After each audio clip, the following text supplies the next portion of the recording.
dari kebingungan dan ketidaktahuannya untuk tetap memimpin. Apalagi sekarang itu mohon maaf ya, setelah anaknya dipaksakan, si Gibran mohon maaf, dipaksakan untuk menjadi RI 2 lewat Pak Prabowo. Itu saya berkhayal ya. Bayangan saya mohon maaf ini, mudah-mudahan tidak benar. Nanti kalau misalnya Pak Prabowo menang menjadi presiden, mungkin tidak akan lama di dunia ini. Karena saya ngerti wataknya orang sana itu, saya ngerti. Supaya Maaf yang itu maksudnya tidak lama itu bisa diperjelas sayang.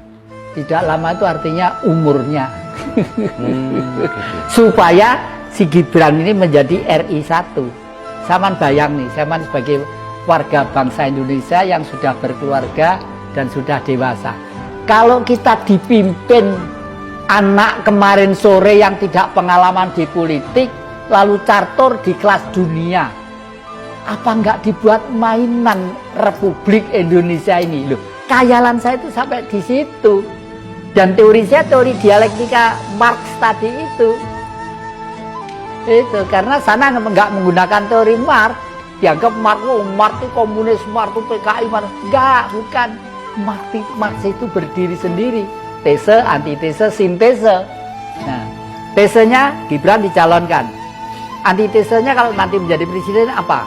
Pasti dibuat mainan negara ini, pasti dibuat mainan. Karena apa? Karena masih banyak konglomerat oligarki yang bermasalah. Banyak taipan yang menggelembung ke duit besar-besaran di Jakarta. Kalau saya cermati secara sepintas lalu, duit yang dicetak di Indonesia ini mas, 80% itu gerombol di Jakarta. Gerombol di Jakarta. Terpusat di Jakarta. Terpusat di Jakarta. Ada yang ditaruh Singapura, ada ditaruh di sini, ada ya lebih berputar di sana untuk mendirikan perusahaan supaya ada tenaga kerja gitu, enggak masalah. Enggak kok itu, ya. Nah, yang 20% direbut Sabang Merauke. Hambok berdoa sampai tenggorokan ini jebol ya tetap miskin deh. Tetap kebagian yang kricik-kricik itu. Inilah. Ini karena kita punya PR satu. Peristiwa 65 harus kita luruskan. Lalu kita kembali ke kultur budaya leluhur, baik di bidang pertanian, kelautan, kehutanan, kehidupan sehari-hari dan lain sebagainya. Dan Mojopahit itu bukan barang khayalan, bukan dongeng, itu real ada. Di zaman Mojopahit, rakyat itu tidak boleh menderita, itu tidak boleh. Makanya sekarang itu rame, perkara dana amanah kerajaan itu rame. Secara rasional sekarang ini, kalau Indonesia itu pemerintah itu waras, ya, penduduk Indonesia itu 360 juta kurang lebih. Kekayaan laut, kekayaan hutan, kekayaan mineral, dan semua potensi kekayaan negeri ini. Manusia Indonesia itu tidak bekerja, 1 bulan 6 juta itu loh, megang duit per orang. Meskipun tanpa bekerja. Meskipun tanpa bekerja. Saking kayanya negara kita. Dan ini nanti kita hanya menunggu seseorang, Satrio Pinilih. Satrio Pinilih itu tidak takut mati demi rakyat. Tenan iki aku kakek lagi ngene iki, mbah wis pegel aku, umurku wis tuwek deh, wis 80. Delok negeri ini saya susah. Nggih.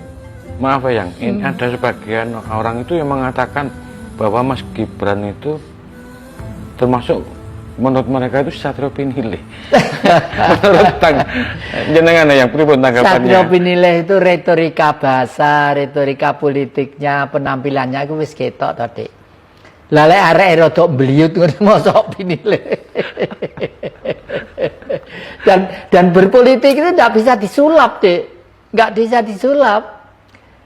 Orang yang merasa dirinya terpanggil demi kepentingan bangsa, rakyat, masyarakat, tidak usah diperintah, tidak usah dikondisikan, dia akan terpanggil sendiri untuk kreativitas mengadakan sesuatu yang kira-kira penting untuk masyarakat. Dan dia tidak kok selama ini.